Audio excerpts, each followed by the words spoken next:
All right. Okay, so let's back it up. Back it up. Back it up. Yeah. What's up? What's up? All right. So that sounds about right. Okay. So let's pick up where I left off. I want to thank God for giving me another day, another opportunity to bring the word, the gospel message, the plain truth of the gospel. I'm going to tell you just like it is, my brothers and sisters in the church or outside the church, whatever you're doing, this is the plain truth, the gospel message. All right, so we starting out with, I'm going to focus most of my message about the plight of God's salvation plan. God's salvation plan to all people. How it all get started in the book of Genesis. So as I go along, I'm going to get into some stuff, like I said, would be probably they wouldn't accept so much in the church because I'm going to talk about the church people and what the church is and what it's supposed to be and what it should be. And right now, let's get started by just tell you a few definitions. Number one, when I use the word Gentile, this simply mean non-Jews, people who are non-Jews. Everybody is Gentile if you're not a Jew. Everybody is a Gentile. That means Chinese people are Gentile, Indians are Gentiles, African people are Gentiles.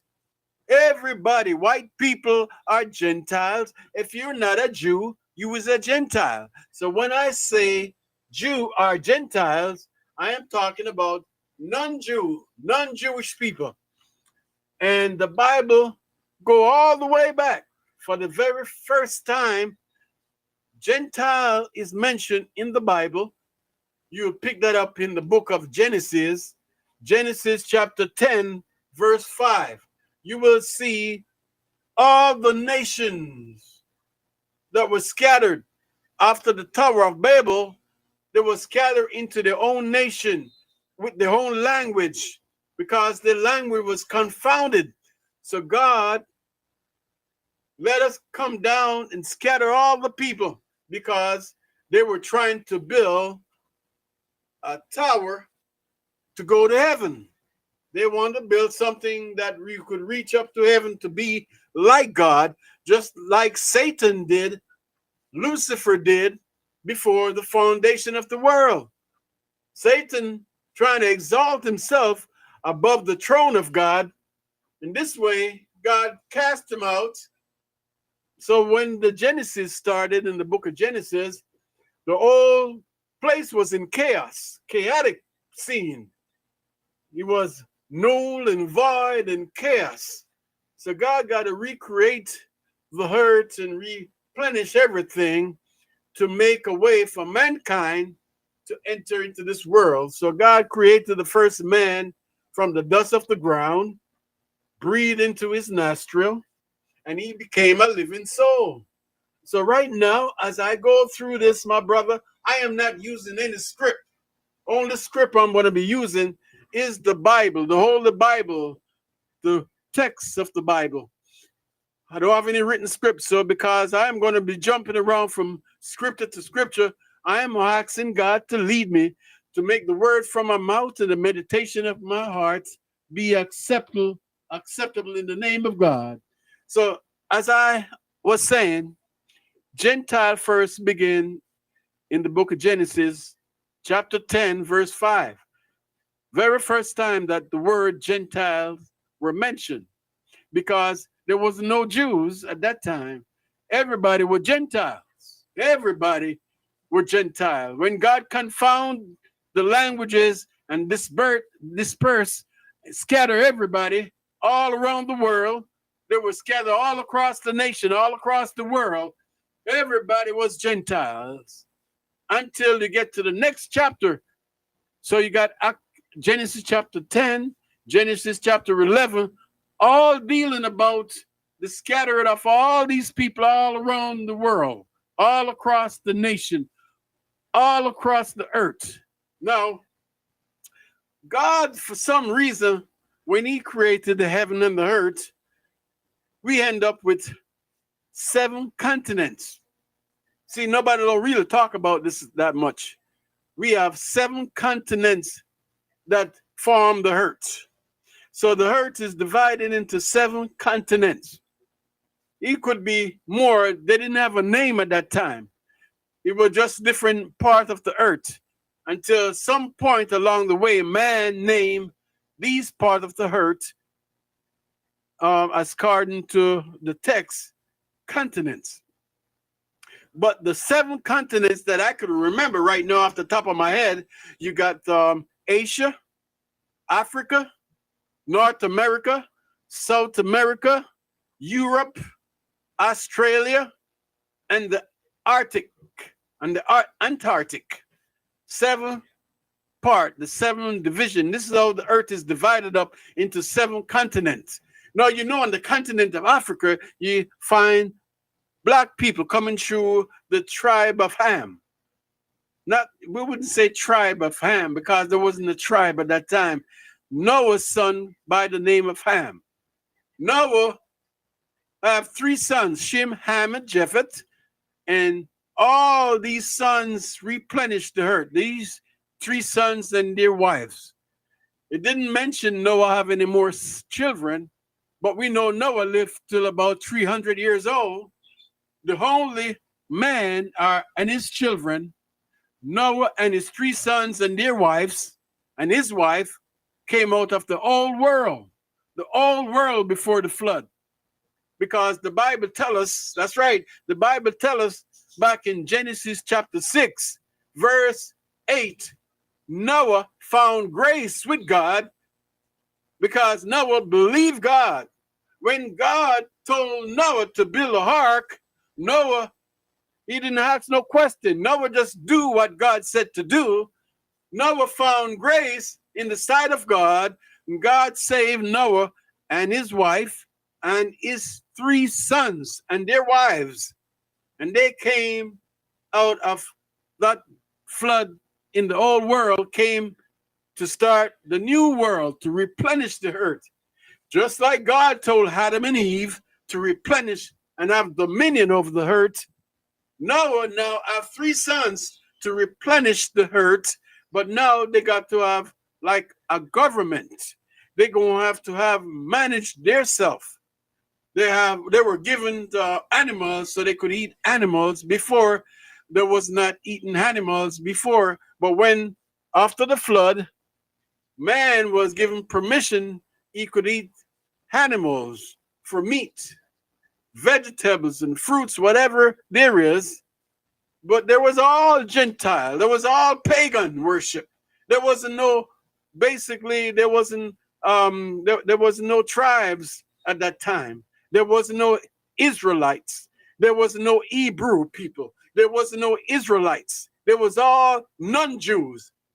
All the nations were Gentiles until after Genesis chapter 10, 11, Genesis chapter 12.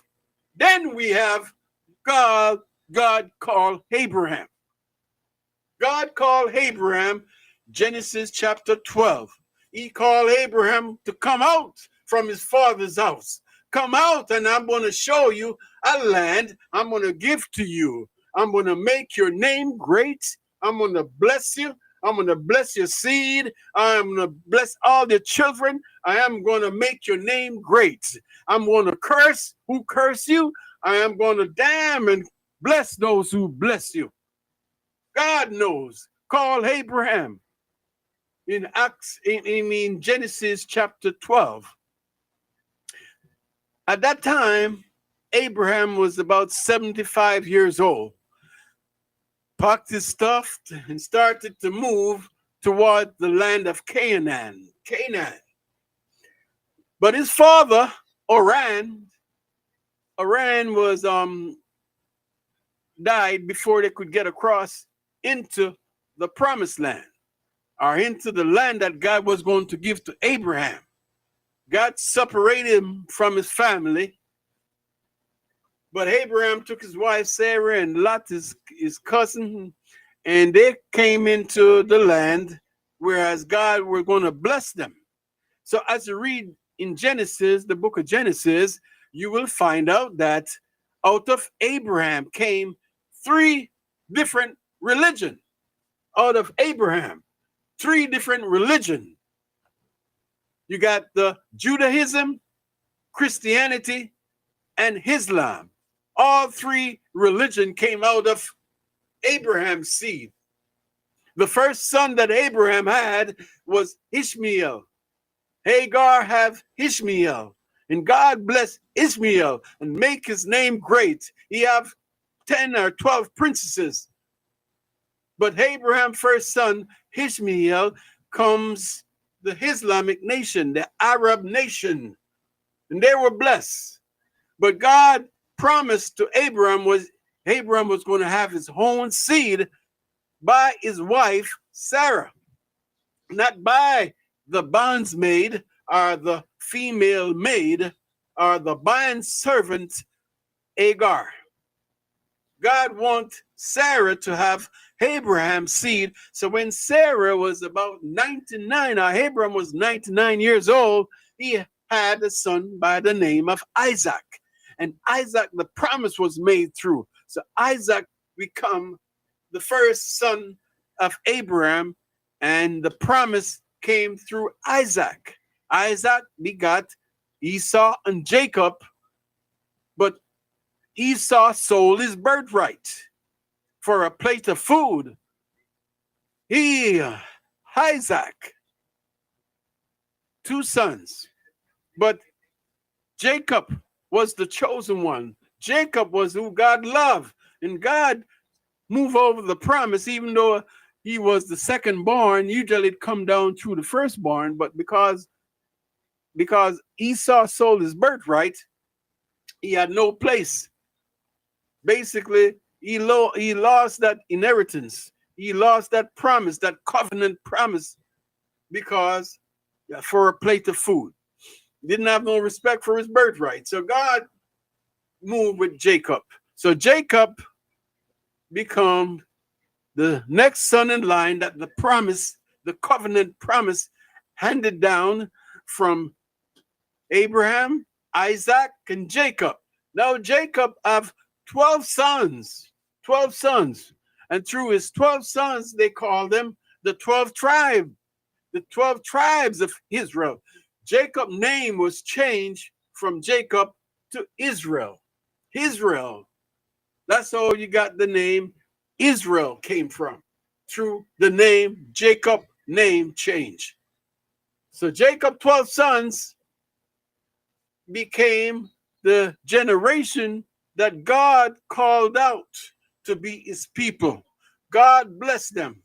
And through Jacob 12 sons, you got the tribe of Judah, which the kingdom came through, the kingdom tribe, which you got David and Solomon and all the kings came through Judah.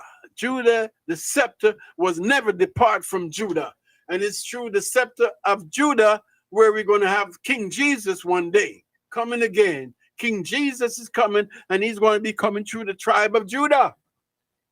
The tribe of Levites was the priesthood tribe. You got the Abrahamic covenant with them, God laws with the Levitical priesthood. They were supposed to handle the things of God. They were supposed to bring the people for blessings. And whenever they sinned, there was to make sacrifices. You know, all these things that God planned for them. But you see, they basically went down into Egypt through Joseph. They sold Joseph. Joseph went into Egypt. Joseph was there. God was planning the way, along the way, that he was going to bring Jacob into Egypt, and where he was going to pass in Egypt. Then Joseph died, and all the Hebrew people that was in Egypt, they became slave. They become in bondage. For almost 430 years, they was in bondage in Egypt. Until God raised up a prophet, another prophet by the name of Moses. Moses raised up or grow up in the house of Pharaoh, where he learned all the Egyptians' language. He was an educated man. He was well educated and versatile. He was going to be the next Pharaoh of Egypt, but somehow Moses wanted to know why there is slavery, why the Hebrew people was in bondage and slavery, why? So God called Moses to lead his people out of bondage. He was going to lead them, or he led them into the wilderness, led them through the Red Sea. Pharaoh was hunting after them after they leave Egypt. Pharaoh went to kill everybody, kill all the Hebrew people. But God protect his people by cloud by day and fire by night. Moses led the children of Israel across the Red Sea. As they go through the Red Sea, they come into the foot of Mount Sinai. At Mount Sinai, they call the Mount of God. And at the Mount of God, you have God called his people up, called Moses up to the mount, and gave Moses the 10 Commandments, the laws of God.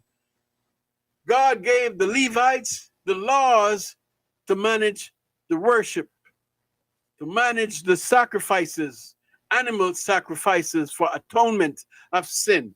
God gave to the children of Israel all his feast days, his 7 festival of feasts that the Jews were supposed to live by. These were Jews. So let me get something straight right away. When I say Jews, and when I say Israelites, and when I say Hebrew people, I'm talking about the same people, Abraham's seeds. But at first, there was Hebrew, known as the Hebrews. Then when they went into bondage in Egypt, coming out, they were called the children of Israel. When they get into Mount Sinai, they were called the children of Israel. Now, later on, after they went over into Jordan and after they went into Babylonian captivity, coming out of the Babylonian captivity, then they were called Jews. And because the 10 tribes that was in the northern kingdom, they were taken into captivity. They were taken into slavery. They were taken into bondage by Nebuchadnezzar, into Babylonian captivity.